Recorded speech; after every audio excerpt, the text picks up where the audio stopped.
પંચમહાલ જિલ્લાના હાલોલ તાલુકામાંથી એક ચોંકાવનારી હત્યાની ઘટના સામે આવી છે। મૂળ હાલોલ તાલુકાના કંજરી ગામના અને હાલ ચંદ્રપુરા જીઆઈડીસીમાં આવેલી ખાનગી કંપનીમાં નોકરી કરતા યુવકની પત્નીનું અગમ્ય કારણોસર મોત નિપજતા સમગ્ર વિસ્તારમાં ચકચાર મચી જવા પામી હતી। બનાવની જાણ થતાં હાલોલ શહેર પોલીસે પ્રાથમિક તબક્કે અકસ્માત મોતનો ગુનો નોંધી મૃતક પરિણીતાનું હાલોલ રેફરલ હોસ્પિટલ ખાતે પોસ્ટમોર્ટમ કરાવ્યું હતું।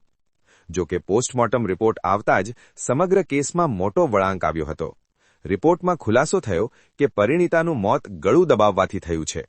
આ ગંભીર ખુલાસા બાદ પોલીસે તાત્કાલિક હત્યાનો ગુનો નોંધી તપાસ શરૂ કરી હતી। તપાસ દરમિયાન જાણવા મળ્યું કે મૃતક શિલ્પા અને તેના પતિ હર્ષદ અજીતભાઈ પરમાર વચ્ચે અવારનવાર ઘરેલું કંકાસ થતો હતો। પોલીસે હર્ષદની કડક પૂછપરછ કરતા શિલ્પાની હત્યા અન્ય કોઈએ નહીં પરંતુ તેને ગળું દબાવી કરી હોવાનું સ્વીકારતા હાલોલ શહેર પોલીસે તેની ધરપકડ કરી લીધી છે। હર્ષદ અને શિલ્પાએ સને 2016માં પ્રેમ લગ્ન કર્યા હતા અને તેમને 2 સંતાન પણ છે। હાલ પોલીસે આરોપી પતિ સામે કાયદેસરની કાર્યવાહી હાથ ધરી વધુ તપાસ શરૂ કરી છે।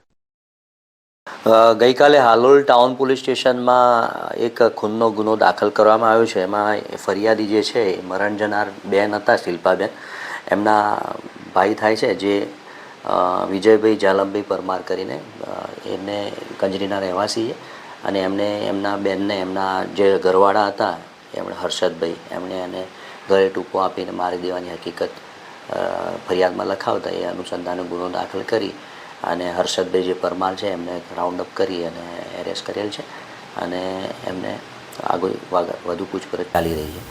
આ ખૂન બાબતેની હકીકત એવી છે કે ગઈ 7 તારીખે એક ટેલિફોન વર્દી આવેલી હતી કે હોસ્પિટલમાં લઈને આવ્યા હતા એક બેનને અને એ મરણ ગયેલી હાલતમાં છે। ટેલિફોન વર્દી હતી એટલે હાલોલ ટાઉન પોલીસ સ્ટેશને એડી ગુનો રજીસ્ટર કરી અને એની તપાસ હાથ ધરવામાં આવેલી। જે એડીના કામે પેનલથી પોસ્ટમોર્ટમ કરવામાં આવેલું હતું અને પોસ્ટમોર્ટમનો રિપોર્ટ પરમ દિવસે હાલોલ ટાઉન પોલીસ સ્ટેશનના પોલીસ ઇન્સ્પેક્ટરને મળતા તેમાં ગળામાં ઈજાના નિશાનો, મોઢા ઉપર ઈજાના નિશાનો અને ગળે ટૂંપો આપીને ગૂંગળામણથી મોત થયેલાનું કારણ આપેલું।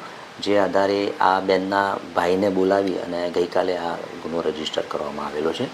આ બનાવ હકીકત એવી છે કે બંને પતિ પત્ની વચ્ચે બેને પ્રેમ લગ્ન કરેલા હતા એટલે જે મરણ જનાર છે એમના પિયર સાથે કોઈ સંબંધો ના હોય અને અવારનવાર એ બાબતે એમને ઘરકંકાસ થતો હોય, એનાથી કંટાળીને આ કૃત્ય કરેલો હાલમાં આરોપીની પ્રાથમિક પૂછપરછમાં ધ્યાને આવેલ છે।